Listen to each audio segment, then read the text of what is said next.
Would you want peace or war? The simple answer is peace. But then when it comes down to conflicts, right? Peace means so many different things to different groups, and peace is not justice for them. Claiming and taking is justice for them. My father died in 1999 during the Kargil conflict. And I grew up with a lot of hatred towards Pakistan. I'd gone to Saharanpur, where my mom is from, and it was the first time that I saw a lady in a burqa.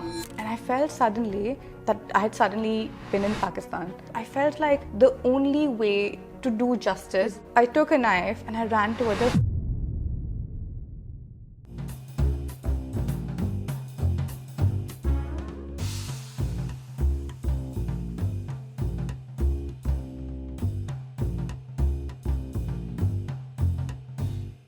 I've been thinking about this question a lot recently, about what it actually means to be on the right side of history. So the context I want to explore today is very simple. It's just, what does this idea mean to somebody who's thinking about what their stance is on a conflict or an issue or a political stance or a policy or a law or anything around that ambit, and it's getting increasingly confusing, right? Yeah.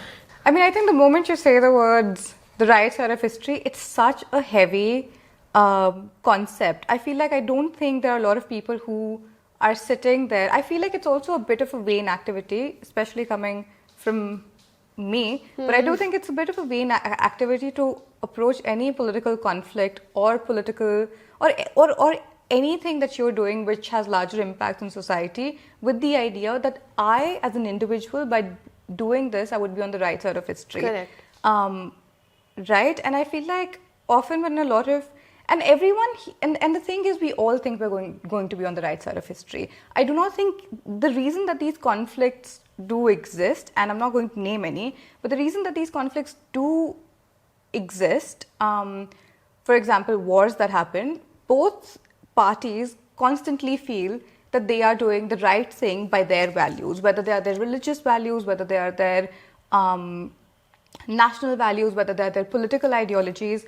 For every party engaged in a conflict, they think that they are correct. They think that they are on the right side of history. And history also is so, it's not set in stone, right? History is always fluid. It's everybody's history. It's everybody's history. And there are versions to history, there are narratives to history.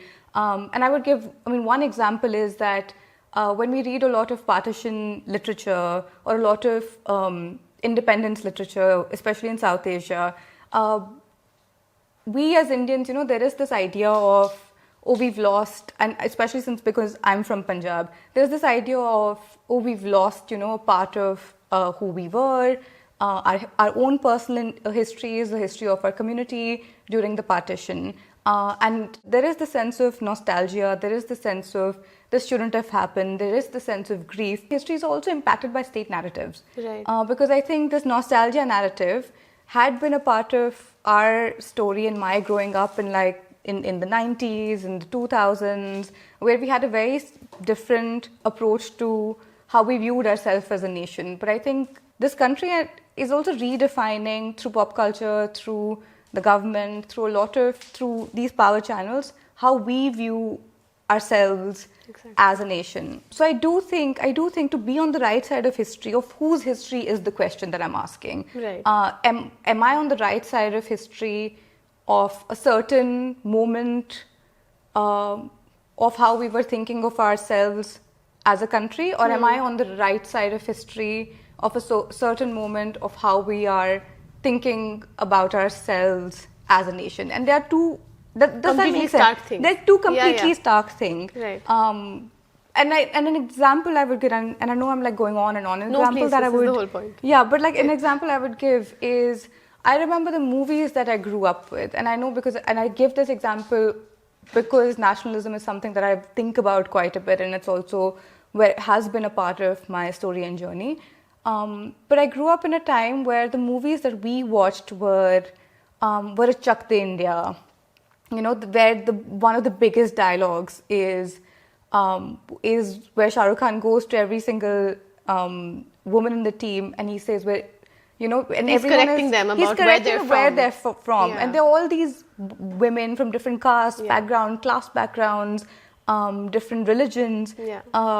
And it is a story that tells you about this very secular India. Yeah. Then we also grew up with movies like Swades. Yeah. We also grew up with movies like even a Tiger Zinda Hai, right? Yeah, Or a Tiger, the first Tiger movie where you have. What was that movie with Salman Khan, the little girl? Bajrangi Bhaijaan. Yeah. Do you know what I'm saying? Yeah, so yeah. these were the movies that we Yeah. sort of grew up with. But the generation now, but that's also the story of the nation that we were telling. Yeah. We in that moment when those movies were made, we are very secular and we are very progressive and socialist. But it was also the larger narrative Right. of the story that we were telling about ourselves. Whereas now that story is changing. Now we're more aggressive. Now we are more nationalist. Now we're more inward looking. And now what nationalistic means as well. And what nationalistic means as well. Now it's like hyper nationalism. What I have said about peace building and diplomacy and relationships with countries in South Asia would have been perfectly on the right side of history back in the late, mid 2000s. But in the 2010s, in the 2020s, Right. it's not a popular idea. No. Then I'm suddenly on the wrong side of history. And I think even that shifts and changes. So Yeah. how can you tell when a person is on the right side or the wrong side of history?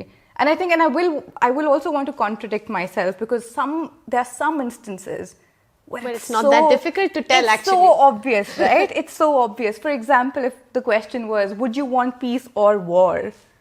That's actually a difficult question for many people to Do answer. you know what I mean? Would you want peace or war? The simple answer is peace, but then Yeah. but then when it comes down to conflicts, right? Peace Yeah. means so many different things to different groups, Yeah. and peace is not justice for them. Yeah. Claiming and taking is justice for them. Yeah. Or existing in the same space is justice for them. And I think those definitions are very blurry. Yeah. So which is why I guess we have to have these bigger conversations about what does it mean to be on the right side of history. Sometimes it's so simple, but then the more you begin picking into it, it just becomes so complicated. Take me back to the 20-year-old you a little bit. Okay. Just talk to me about maybe a few people. And since I want this to be on a positive note, I Yeah. want to hear about some people who did get on the right side of history by the end of it, who maybe didn't immediately understand you, Okay. who maybe didn't understand where you came from, but then Yeah. through time were able to see the larger picture of what you meant. Have you come across any people like this, or am I fantasizing that this Have could I be? come across any people like this? Or I wonder. apologies. Have any apologies come to you ever for people who have been against you at some point or against your narrative at some point and realized a lot later maybe, hey, she was actually saying this for my country? Can I tell you, I think it's not apology. I'll give you context because I don't know if the viewers have context. Please, that's what I want to know. So I'll everything. give you context and then I'll answer Please this do that. question. Well, the context of my journey is, and it's very difficult for me to talk about. Usually when I speak to people, I think the format of the podcast is such that you have to talk about your own life. I find it very difficult to speak about it, which is also why for many years, for the past 5 years, I haven't really spoken much because I think it's just so difficult. I haven't spoken much in the sense that I haven't spoken to people on tape, on video, or even in written interviews because it had gotten so much for me to rehash this moment over and over again. But I would do it now. Well, when I was 3 years old, my father died in 1999 during the Kargil conflict, 10 days after the ceasefire in the valley. And I think I grew up with a lot of, as a virtue of having gone through this trauma and this traumatic incident in my life and this huge loss and grief. And I grew up with a lot of hatred towards Pakistan. And because the conversation with Pakistan is automatically linked to Islam and Muslims, I grew up with a lot of hatred towards both the country and the associations of Muslims living in Pakistan. And of course, I talk about it quite a bit, and I talk about it quite a bit that when I grew up in Jalandhar, we never had a lot of Muslims around us. And even when I say this and I think about it, and it's like, why did I not have many Muslims around us? And that's because the partition happened. So there was a lot of movement across. Anyway, I grew up with a lot of hatred because that was just the conversation and connotations. And to me, whenever I would ask people, well, where is my dad? It's been too long. And they would say, well, he died. What does that mean? He should be very proud of your dad. He died fighting the horrible men in Pakistan, and he died for your country, and you should feel proud and don't feel sad. And I didn't understand the meaning. I'm 3 years old, right? I don't understand the meaning of proud, and I don't understand the meaning of, I think sad, maybe I felt I understood a bit. I didn't understand feeling proud. I didn't understand what died means. What does that, if you don't understand life, then you don't understand death. No. So I tried to have these associations, and because of these associations of pain, grief, crying, loss, I would just associate all of them to Pakistan and Muslims, and I grew up with a lot of hate. However, there was this one moment, and I was very recently recounting it to somebody who had asked me this. There was one moment where my and I've spoken about this one multiple times, where I'd gone to Saharanpur, where my mom is from, and it was the first time that I saw a lady in a burqa. And I suddenly felt, and like I said earlier, in Punjab you never saw Muslims. Right. So why you didn't? Because of the partition. And I didn't know any of that. And the first time I ever saw a Muslim lady in a burqa was in UP. It was also my first trip away. I must have been very tiny. I can't even remember my age. 4 or 7 or even younger. 5, I think. And I felt suddenly that maybe I was in... that I had suddenly been in Pakistan. And we were in this market, in the Bartanwala market, where you have knives, etc. Everything is just kept there. And I just felt such rage. As a little child, I felt such rage. I felt like the only way to do justice is revenge. Is like if I just took this knife, and you watch Bollywood movies, I watch TV, I watch the Star Plus channels. I understood that if this was what was fed to me, right? I understood all of that. So I took a knife and I ran towards her. Of course, my mom caught me and she's like, "What an insane child!" I mean, that's not what she said. But But what are you doing? And then I explained it to her. Yeah. I said, "I'm going to take revenge, and I thought you'd be proud of me, or you'd be happy about it, because that's what I was taking from conversations." सारे cues तो यही मिल रहे थे. मतलब यही मिल रहे थे कि this is what I have to do.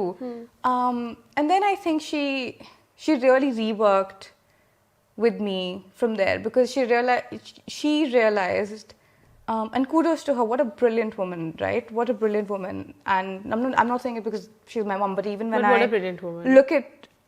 look at that, I think, realization for her as an outsider, and I'm now turning 29. My mom would have been maybe 34, 30. She's not much older than me with a small child. To realize that, and also going through her own grief. That's what I was and her say. own loss, and her own, she lost the love of her life, and she's got these 2 babies. Rise above her own grief to come to this conclusion. That my child is full of hatred. I don't think I want my kids to grow up with this anger, with this hatred, and with these feelings of revenge. I don't want them to attach virtue to these. Right. I want them to grow up with more space in their heart, and more wisdom in their mind. I think is incredible, and I think that's a decision she made, and she began correcting me there. So I think any moments of my Islam, first it started off by changing the narrative around me, and then it began by introducing me to. She would take me to dargahs, for example. The first, so that there was no Islamophobia, to cut it down. The first time she took me to one was in military hospital, and where I was born. And she said, "Look, I prayed here for you and your sister, so And now here you are. And now here you are. So you've got to, it began there. But I think essentially it was for me to understand, but it was for me to understand that this is, for me to to cut off those associations. Right. Is what happened. And then eventually when I was 16 years old, I began getting into, and this was a moment, 2012, the Nirbhaya case had happened. Are we allowed to say that? Mm-hmm. Okay, so the Nirbhaya case had happened, incident had happened in Delhi. It was also the first time we had iPhones, and I remember it was the iPhone 4, wasn't it? The big new and I was big icons on it. The big icons in it. Instagram was new, Twitter was new, Facebook was fresh and new. We had it was this transition from BlackBerry to a whole new world of technology, communication. Yeah. And all of these huge incidents are happening, but now you're able to see it on your phone, not as well as you can see now, where you're constantly scrolling. But it's more access. Suddenly. But suddenly it was more access, and suddenly I'm 15, 16 years old, and I'm reading about this horrific thing in Delhi that happened to a girl, which could have happened to me. Right. It could have happened to anyone. It's also this age where you're realizing that you've grown. You're no longer a child, and you're well into your teenage years, and well into your womanhood, and you're sort of gaining that consciousness of your own womanhood and what it means, and you've collected, at this point, you've had enough experiences to let you know where within the larger patriarchal structure of the society, what the drawbacks are, what the fears are, where you are placed, right? Yeah. And I think when you see something like that happen, you're mortified and you're angry. And I think that's when I began, like a lot of people, I don't think it's just a me, it's a unique experience to me. I know that it happened to a lot of people our age, where the 2012 to 20... Yeah, it feels personal. 14. Yeah, it feels personal, but that period, because that was then followed by the India Against Corruption movement. Correct. There was bigger conversations about what's happening, is Delhi safe or not? Then there was conversations about corruption, and then the huge... And I think, and we followed those... so I think my entry into this space or expressing this anger was when I was online, when I was 16 years old. And because those groups were so niche and so tiny and so accessible, I was suddenly in conversation with activists from around the world and some of the biggest voices in India. And I didn't know that they were some of the biggest voices in India. I just thought that they're the same people who are angry about what's happening and about so many things. And now I do realize it. But you're just sitting in a boarding school with a phone that you get for 2 hours, posting and talking. And where I met, this is that period of the story of the country that we were told. We were just getting off of it. And the new story of who we want to be is just being rewritten. It is that it is that brief period between the two. One story is ending and the other is just beginning to start. Is when I said, well, I think we should have, I think the only way to exist within South Asia, when we're so close together, is to have peaceful relationships with our neighbors. And I, having gone through the greatest trauma, and my mom also, right? Having gone through the greatest trauma, the greatest loss that one can have, feel that nobody else deserves it. I think more than like a moralistic position, I think it came from a place, the idea of, I do not want any more wars and I would rather just have peace, came from a place of, God, I can't imagine another young child going through it. I just can't. I would never wish it on my worst enemy. Right. It truly is just that. And to wish it on a 3-year-old, even at 19. Wherever they may be, across the border. Wherever they may be, across the border, inside, wherever in the world. Right. But to wish it on any child, Right. just felt I just couldn't do it. There is no sense of revenge. No. There is no sense of justice. There is no sense of, and I think it's just that, right? There is no sense of, because I think we want revenge because we think it would give us some sense of justice.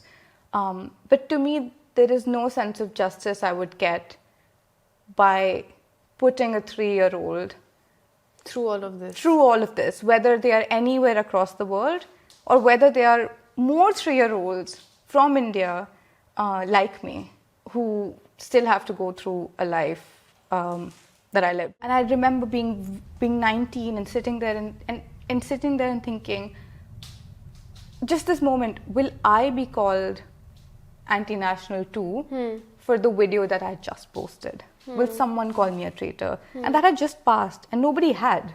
But I wondered, am I not a patriot? And I just distinctly remember feeling that way, and then I brushed that feeling aside. I was like, oh, obviously I am. Obviously, Who's going to say no? Do you know what I'm saying? Yeah, of yeah. course I am. Yeah. You've given your whole life. Yeah. You love this country. Right. You do everything for it. There is nothing. It is, this patriotism is also my inheritance. Right. It is the big memory that I take from my father. It is what I have, what he's given to me. So it is the most precious thing I have. And criticism is also for the country. And criticism is also for the country, Yeah. right? But it was the first time that happened. And then I'd come to Delhi and I'd been in a lot of activist circles. A group of my friends were going for the speaker event to listen to them speak. And I remember thinking, okay, I'll go. But then I just felt quite, I think I was going through something because you're 19. You're going through You're something every day. always going through something every day. Yeah. Not that I'm not going through something every day. But that time it feels like every day will end only. But every day will end. And I Yeah. just took my friend, Yeah. my bestest friend in the whole world. And I was like, I think I'm going to skip this lecture and I'm going to go and I'm going to skip this lecture. And it also meant traveling from South Campus to North Campus after a day of attending classes. I'll skip this lecture and we'll go.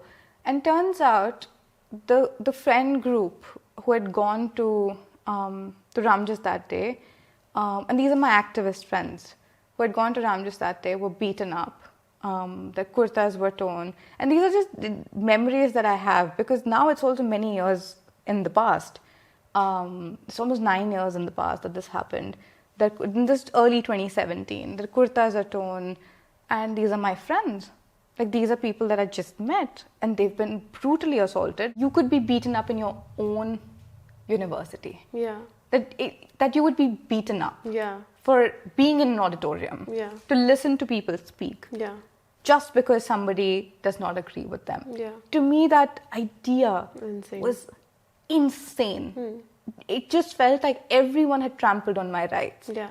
I don't deserve to be beaten up in my own college, in my own university. It's university.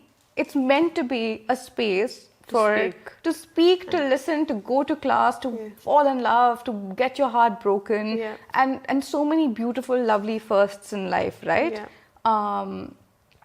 First time when you listen to a lecture on feminism and realize, oh my God.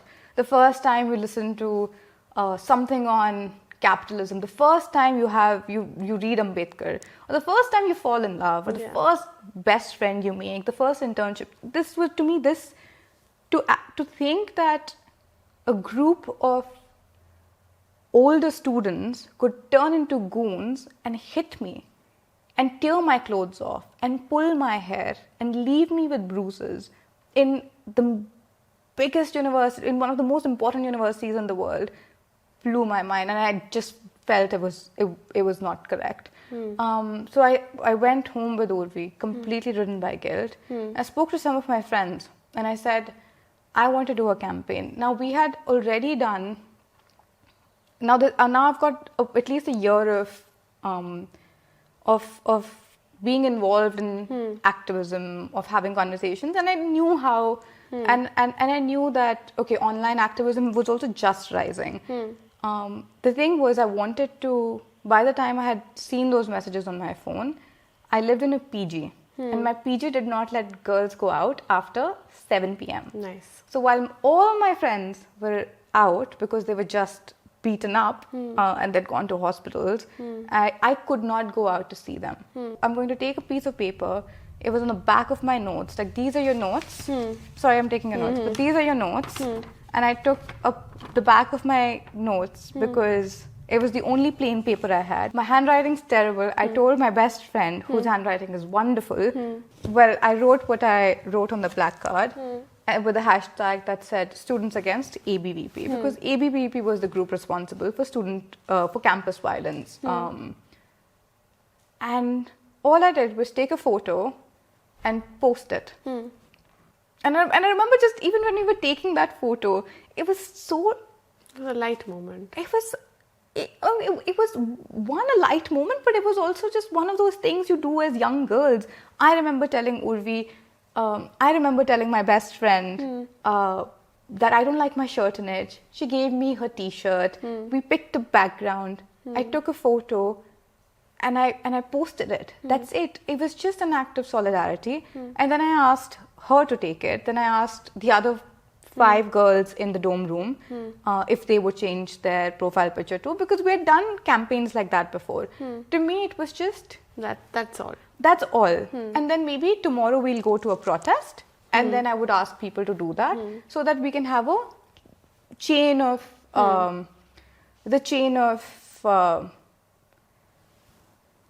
just a chain of solidarity. Right. Yeah. That's about it. There was no expectation. I mean, there's never... What do you expect when you don't know what can happen, right?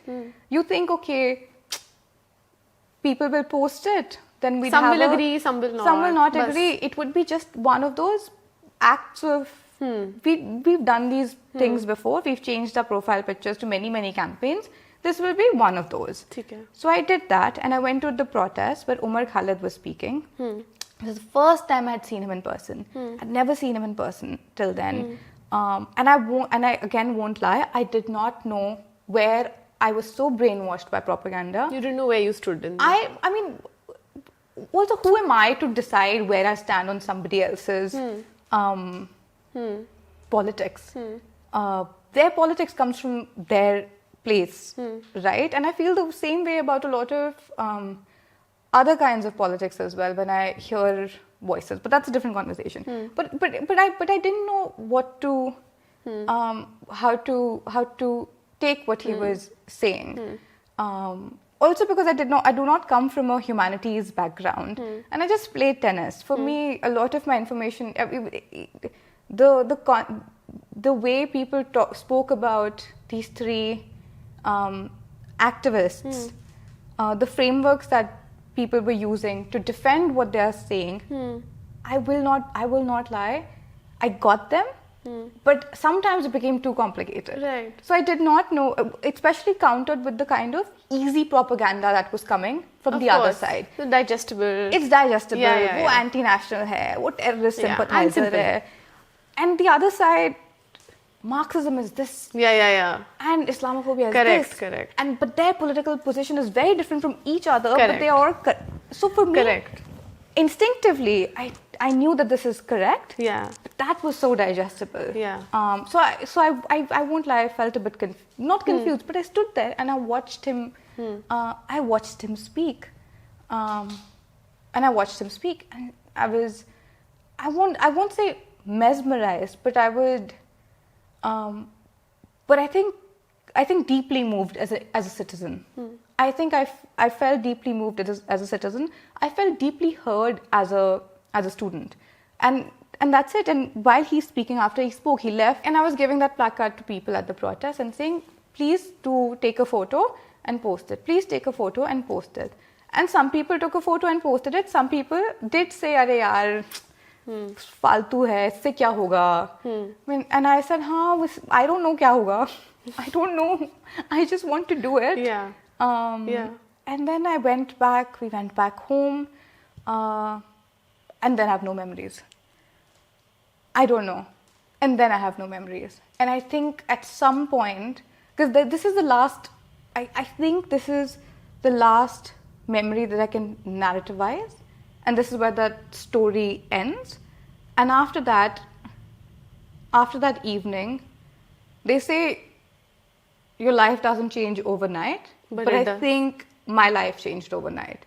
After that evening, some reporter who had seen the video previously, who saw that there was students were changing profile pictures, connected it back to me,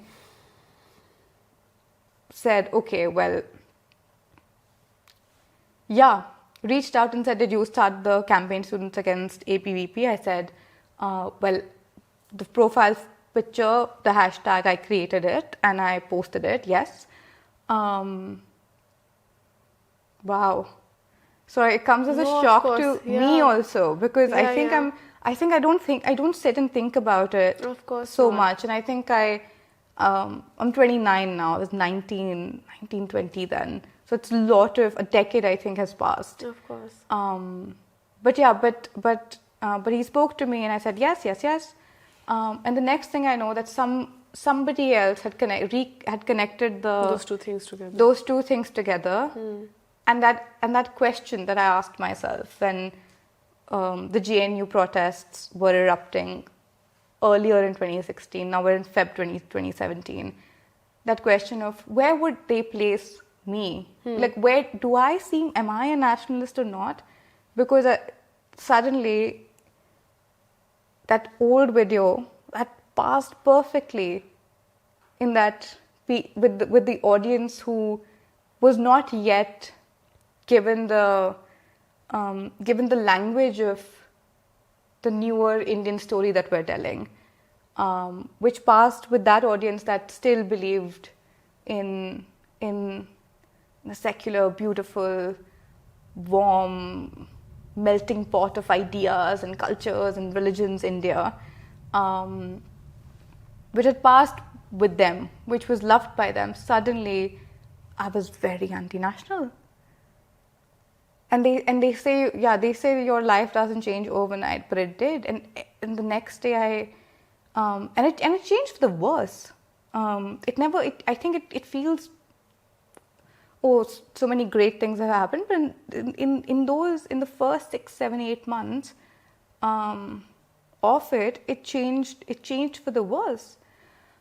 I woke up and my phone just kept ringing. Say something, give a quote, say something, give a quote. And I said something and I gave a quote, and I said something and I gave a quote. They would ask me questions. Did you start the protest? Yes. Why did you do it? I believe in freedom of speech. Do you agree? And suddenly the chain of questions that was okay. So do you agree with Umar Khalid and Shaila Rashid? And I said, I believe in freedom of expression, and I believe that they have the right to speak, and I don't think there should be campus violence. You said Pakistan did not kill your father, but war did. Do you absolve Pakistan of that responsibility?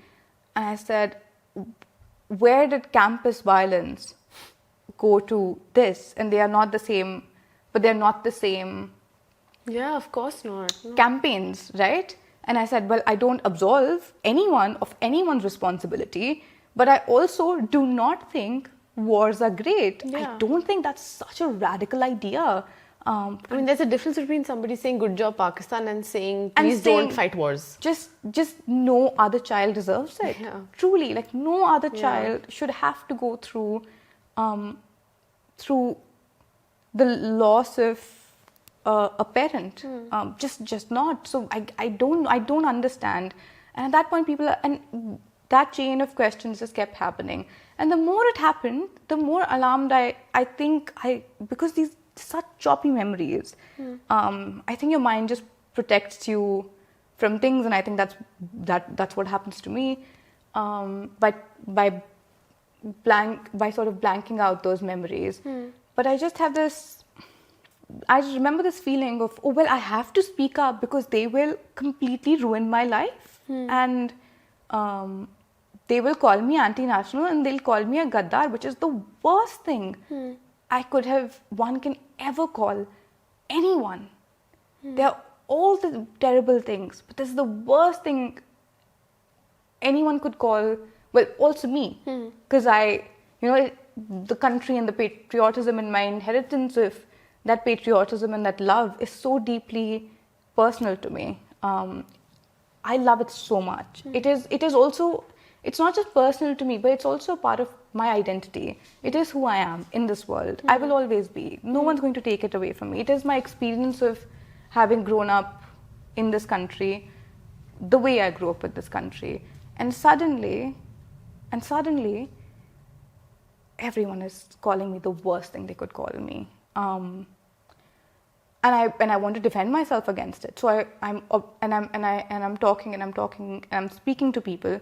My mom is now back home and she's terrified. Of course. She's telling me, well, do not speak to people. and none of us come from a background in media or politics. You don't know what the right PR. thing to. Yeah. We don't know how this world moves. Yeah. We don't know how this operates. Yeah. We know nothing about it. Yeah. I don't know how this world moves and how it operates. So mom was like, do not speak to them. But then I would, because why are they saying all these things to me? Yeah. You and then I just need to defend yourself. And you want to defend yourself. And my mom would say, do not tweet. And every single time someone was saying something terrible, and it was very little in the beginning. Every single time someone would say something terrible, I would want to defend myself. I would want to argue for myself, because I didn't see myself as any big public figure or none of that. I mean, I also wasn't. I was just a student, right? So I would want to reply to everything. And then there are people, no names, a cricketer, an actor, a politician, another politician, who called me many, many things. But mostly to the idea of who polluted her mind was the politician. The cricketer also made a joke about me and called me anti-national. The actor, who now I often not bump into, but cross paths with and really try to... I said no names. But you can find out. Everyone knows who this actor is. But for the purpose of your podcast, I won't give names. But this actor who because I have so much love for Punjab, and apparently this person does as well, I have crossed paths, but put in barriers where I do not want to see the person who caused me so much grief and not just grief. I think grief is a lighter word. Who put me in harm's way. Right. Because until then, this was still a conversation happening online on certain digital media platforms. It had not made. I think maybe it had, but it wasn't.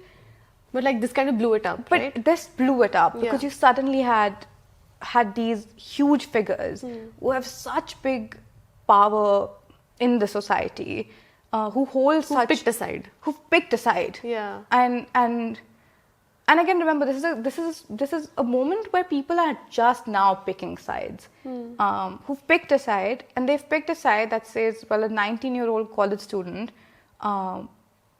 they want to make fun of her. They want to say who's polluting her mind. They want to say, well, she has disrespected, and when I say disrespected her father's sacrifice, I'm saying it in such a polite language. But imagine the worst ways one can say it. That's how these politicians were saying it, and this actor was saying it. Because they have such huge following, and when somebody in power legitimizes that or does that behavior, that then legitimizes other people doing it, it normalizes it, that it is okay. I have said it, then the followers can also say it, or people who feel that feeling can also say it. And I remember, and it was just that tweet had happened, and I still had my notifications of my phone on, because one does. right? I would get maybe 5 text messages in a day. Yeah. No, my Instagram had, I don't know, 70 followers, 70 friends or 100 friends or whatever. Doesn't matter. Nobody knew who I was. So my notifications were on because no one was going to text me. And then suddenly, it was notification after notification after notification after notification.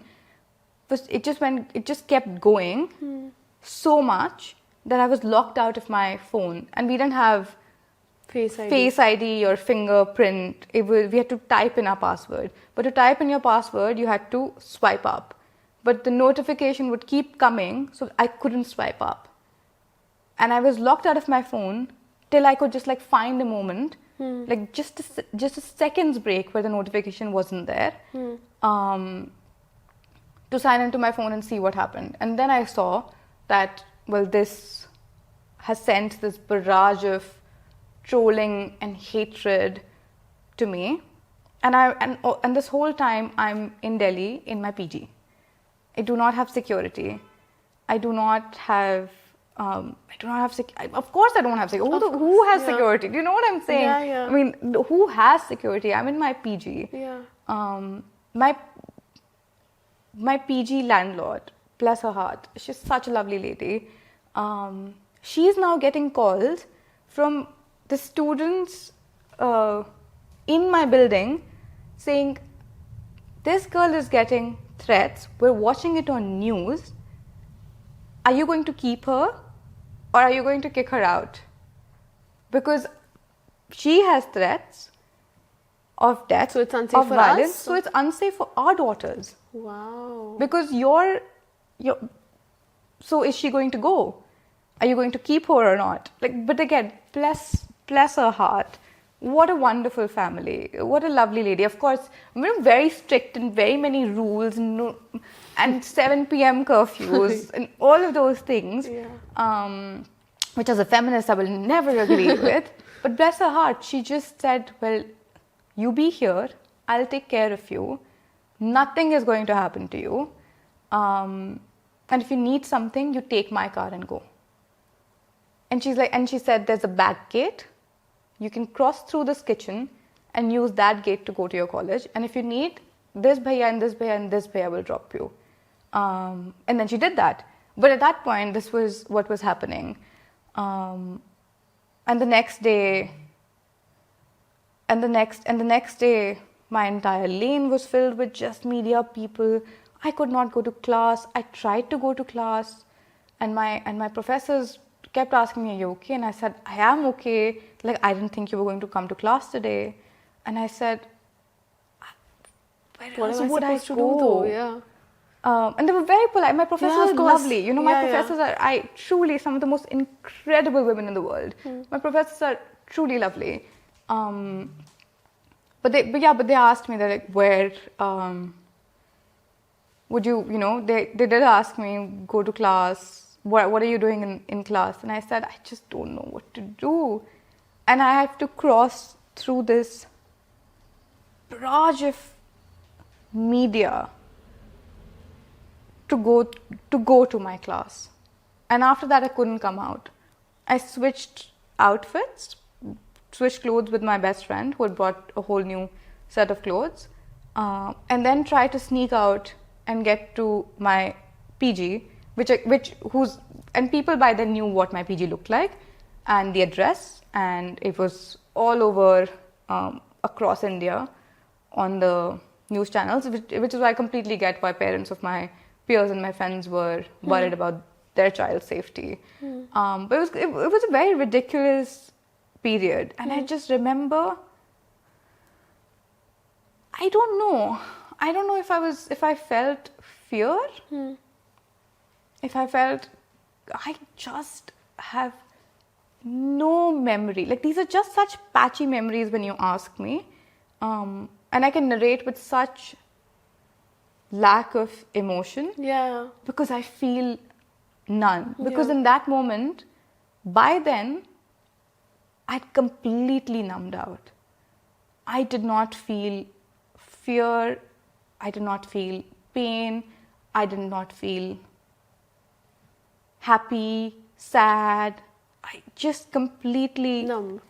I just didn't know. I was just trying to go through. I'll go to class, but I couldn't go to class. And then my mother booked a. Then my mother booked a flight. At some point in this whole situation, the DCW, the Delhi Women Commission, the DWC, which Swati Malewal was heading at that point. She sent a car and said, get in this car, there's a security lady, you come and you file a complaint against all the death threats. And when I went on to file a complaint against all the death threats, there was this huge folder that they had prepared of every single death threat. I mean, bless her heart that she put in the effort. Yeah. Like her staff put in the effort, because I wouldn't know where to even begin filing a complaint. Yeah. But at that point, I think she got hold of my number from somewhere, said, I'm Swati Malewal. I am, I think she was a chairwoman at that point. She was heading the Delhi Commission for Women. I'm forgetting the official term as well. It's so choppy. Yeah. But she was heading it, and she said, and there was this huge folder of just Death threats. All of it. And she said, go through them and sign as many as you can. And I signed this letter. And I had my friend with me, another friend who had accompanied me in this van with the police lady because I was very scared.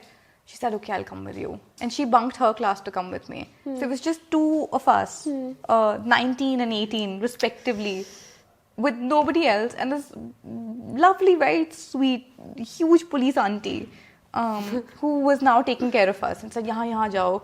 And they explained to me that to write a letter, you have to now detail what had happened to you. And I said, what do you mean detail what had happened to me? Just detail everything. Who said what, which comment, then say attached, then sign it. Then I wrote that letter sitting there, detailing what had happened, all the death threats, saying it out loud, rewriting it. And the next thing I know, I'm on my way back, and that letter is now being flashed on news channels. No way. But by then they had given me a bit of security, and because I could now move. I had somebody who could take me. My mother said, okay, take the first flight back to Punjab. Take the first flight back to Punjab, come home. So I went home, and then it's just, yeah. To me, then I went home and I didn't go back to school to college for a bit. I asked for leave, and my professor was so kind. They said, we didn't expect you to come back. Now come back after spring break. Let everything settle down. My mother sent me off to Bombay to live with my Masi for a bit the next day, and then this conversation just kept going on online. I think it's not even that. I think I would just because I think we do this a lot, right? Where we do this a lot. We often, and this is a theory that you're talking about as well, and you can explain it later, or you can explain it right after. But we do this quite a bit, where when we're commenting on something, whether it's right or wrong within the larger context of history, we're coming at it from our position or our positionality, what caste we are, what religion we are, what experiences we've had, and then judging the other person and saying whether they're right or wrong or whether we are right or wrong. I think that it's so important to, when we're looking at, when we really, and especially in the world where everyone wants to comment on what is happening and everyone wants to have an opinion, how do you then decide what is the correct opinion to have or not have? And I would take myself as an example if I have to move myself away from it. Right. And if there is a 19-year-old person who's saying, I do not believe in war, and where the expectation from that 19-year-old child is that this child is going to be the face would be the flag bearer of chest thumping nationalism. This child is meant to, the expectation is this 19-year-old girl is meant to hold the flag and say, hold the flag of nationalism and say, well, my father was killed by this country and this religion and what it means, and I want revenge on it. That is the expectation of grief and anger. That is the expectation that that kind of grief, which is so shared, right?